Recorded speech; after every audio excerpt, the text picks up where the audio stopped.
This is the all-new VW ID2, or as I would expect, that this is the Volkswagen Polo Electric or the Polo EV. But is it worthy to carry the Polo name? We'll tell you all about the details, exterior, interior, here with Thomas and Autogefühl in 4K, full screen, full length. Let's go! In the front, we can see a totally new design language. Volkswagen wants to go away from, hey, round shapes and saying like, I'm electric vehicle, more to a traditional Volkswagen look, more rectangular styling, clean German design, maybe Bauhaus style. I think that's also a good decision to bring some more true Volkswagen character back to the vehicle. What I would have wished is that it maybe placed here like a round headlamp from the VW Golf 1, a Golf 1 EV design. That's my wish list actually, but Volkswagen might still change that at some point. So the Volkswagen CEO is also checking out our videos, and so maybe you can put it in the comments and tell him if you want Golf 1 EV round headlamps or if you are more okay with this current design right here. And one of the most important messages for today is this will be sold under 25,000 euros. So this is supposed to be indeed a people's car. And Volkswagen means people's car. But in the recent years, they got more and more expensive. Now they want to go back to the original Volkswagen way and also sell cars for the people that are actually still affordable. Different battery sizes will be available. Soon going to talk about that. As for the length, it's 4 meters and 5 or 159 inches. That means this is the length of a Volkswagen Polo. But the interior space is supposed to be like a VW Golf offering. That also will be very interesting. 20-inch wheels right here and a very straight design line. This is the one key element. The second key element for design is that you have this very strong C-pillar right here, taken also from the Golf. Solid door handles. They went for that and not for flush door handles because they say they are not good in winter times when they move and so on, and they just make things more complicated, more expensive, and no one really needs it, and it's also not that good for aerodynamics, so they went with a lot of ideas back to the roots. The rear door handles are integrated right here. I think it's also a good solution to keep the design clean. It will be front-wheel drive. Why? Also again to keep the costs low. Rear-wheel drive has an advantage that you have a smaller turning circle, for example, and it feels more agile in driving. Front-wheel drive, they can put all the components for the electric drive all in the front and not so much in the rear. Also the charging port and so on, everything can be put in the front. And this is just easier for the whole production process and once again brings the cost down, and there will also be more space underneath the rear seats and in the lower trunk area. We're also soon going to take a look at that. Acceleration in 7 seconds with this front-wheel drive, but I heard there will also be a GTI version then later on for this very vehicle. Horsepower figure at this moment 230 horsepower, more than of course than for a possible GTI version. Top speed will be 160 kilometers an hour or 100 miles an hour, and you can see this rear design is what I meant with German Bauhaus once again. Straight line cut off, and this also brings so much space on the interior indeed, while keeping the exterior dimensions rather small. And you can see here a very straight line for the lamps. This is more than again inspired by the older models. Illuminated VW logo here in the rear in red. That's pretty cool.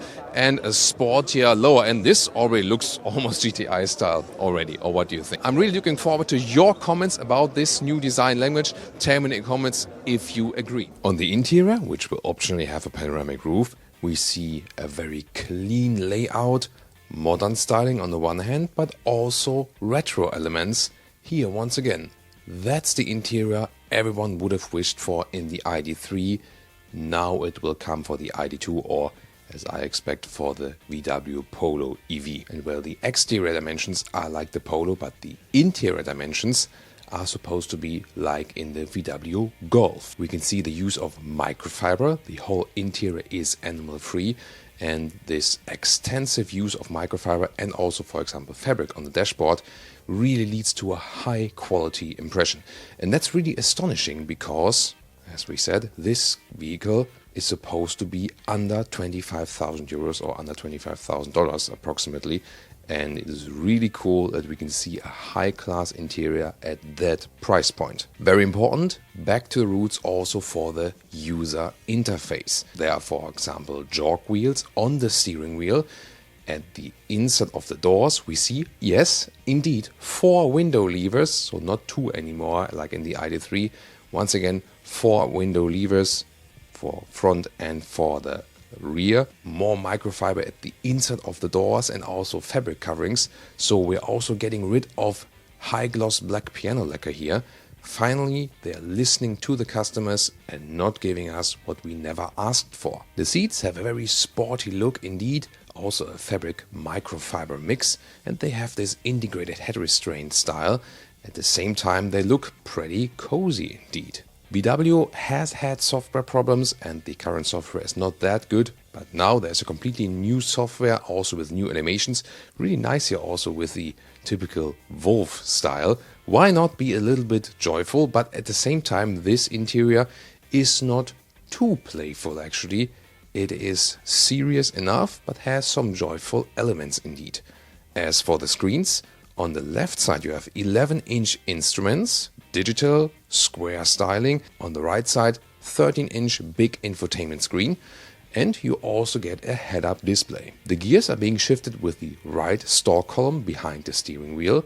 And you will also have a separate AC unit in the lower part where you control the seat heating, the temperature, and also with a separate volume jog in the center console, which can be accessed by the driver and also by the passenger. We can also see the use of ambient lighting, in this case then the blue styling, fitting overall to this Thomas Blue exterior and interior. I think this is exactly the interior we need in a modern vehicle. We have the modern elements, at the same time we have old school elements, just that we hit the right spot between a good classic user interface and also a modern offering. Talking about that, you can change the styling of the digital instruments and the infotainment system to this more analog old school styling, being inspired from the Golf 1, for example, also here with this City of Wolfsburg logo. And you can change this mode actually with this central VW knob in the middle console. In the lower console, the VW Polo EV, let's call it that way, just has also 2 inductive charging pads, and they have this magnetic lock that the smartphones don't fly all over the place. Even more space underneath this unit, and once again here you can see the dashboard covered in fabric and microfiber. I really have to say, from these first pictures we have for you, I'm really impressed once again, and it has been a long time that Volkswagen has impressed people. I think they are back on track with this interior. In the rear seats, again, it's not a big vehicle, but you have a lot of space and this really cool space underneath the rear bench. You can fold up the bench and then there is this hidden space which also can be locked. So for example, you can charge your laptop in this compartment. At the same time, it is safely stored when you are away or something. In the trunk you will have 440 liters of space. Underneath there is another big space, for example for these water boxes or maybe for a suitcase. The maximum space is 1330 liters. And the really cool trick is you can fold down not only the rear bench but also the front passenger seat, and then you have a long area of 2.20 meters or 87 inches like in a huge sedan. Oh, and one of my favorite playful elements is, you can once again see here this wolf animation. Yeah, why not doing that with software? Oh, he's also going to sleep at some point.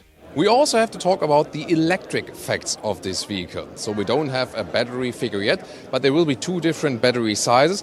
Of course, there won't be too large because they want to keep the price low. Recharging supposed to be from 10 to 80% state of charge in about 20 minutes, and I heard a 125 kilowatt charging figure. This could indeed be a problem. But I also heard that they want to improve on that. So because when this vehicle will be launched in 2025, you need better fast charging capabilities indeed. They tell us about the range of 450 kilometers. Not really sure if that's really realistic, maybe more like 350 kilometers or 220 miles, because these official figures are not always very true, because they do this, testing cycles which are not representing real-world situations. So I think exterior-wise and interior-wise, this works so well. This is what people have been waiting for, what I personally also have been waiting for. Yes, maybe like a Golf 1 front headlamp, that would have been cool. But other than that, I'm really amazed by exterior and interior of the car. I think this will really work very, very well. But the electric figures like battery size, range and also charging speed, I think they have to do better there. They still have some more time, until it's finished, until it will reach the market, and this is actually where the focus should be going on to now. Now we're joined by Thomas Schäfer, CEO of Volkswagen. Do you want to take the brand back to the roots? Not really taking it back. I always say, it's not about warming up the ashes and a little glow. It's about taking the fire into the future. And I think this company has a lot of fire, a lot of great stories of the past who will work very well in the future. So our DNA of Volkswagen has always been, it suits anybody, like the GTI, for example, Golf GTI. Anybody can drive it, from whether you're a worker or you're a CEO with a custom-made suit. It always looks good on anybody. And we need to get back to that. We need to get to cars that work globally, that are real icons in their segments. And I think, if that connects back to the past, then I'll proudly do so. Will this be a car that is launched globally on all markets? Well, it's not a car for China and it's not a car for the US. It's pretty much a European and then non-US, non-Chinese market. China is not a hedge market. US, it's obviously too small. For now, US is also developing, but for now, it's going to be Europe-focused. So we heard that it will be under 25,000 euros. How do you achieve that? Because at this moment, EVs are not that affordable for average income. How can you bring the price down? Look, the key here is scale. So we scale in two directions. We have, on the one side, we do on that platform 4 models, 2 Volkswagen, 1 Skoda, 1 Cupra. And with that, you have enormous production scale. We also, because battery is about 40% of the value of the vehicle, the battery system, we have a battery factory now in Spain, close to the factories where the cars will be built. And that battery factory will produce a unified cell from Volkswagen. We've got our own power core, own company. And that gives you enormous scale, and we'll bring it into the range that we needed for making it feasible. It's got to be feasible. It's not a charity project. This is supposed to earn money. Personally, I'm really happy with the design, exterior and interior. One thing I would have maybe wished is like a true Golf 1 EV, like with round headlamps and so on. Any chance for that still?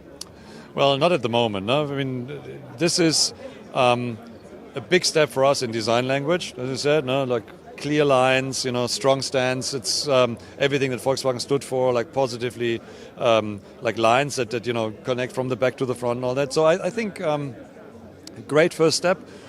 The connection to the history is on the display, the interior display. That's a cool touch, but going too retro is not necessarily good for us, because we're serving a broad segment that goes across people. So our vehicles are always more neutral, not extreme. You can't have a vehicle that looks angry totally and is dividing in society. Our vehicles are friendly and appeal to a broader audience.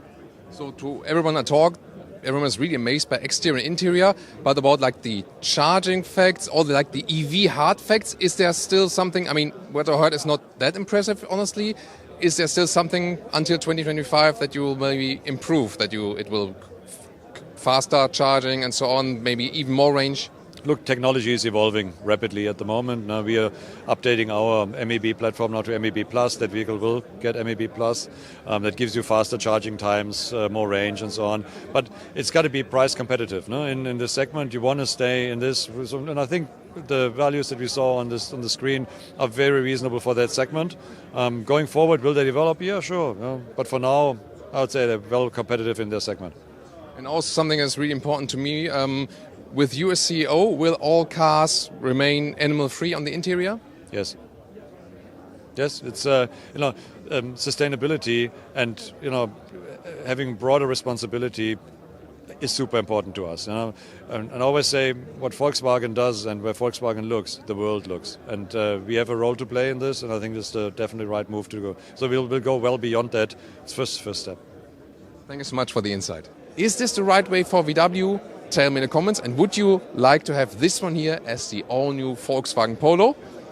And of course, tune in to other new electric models by Volkswagen right now.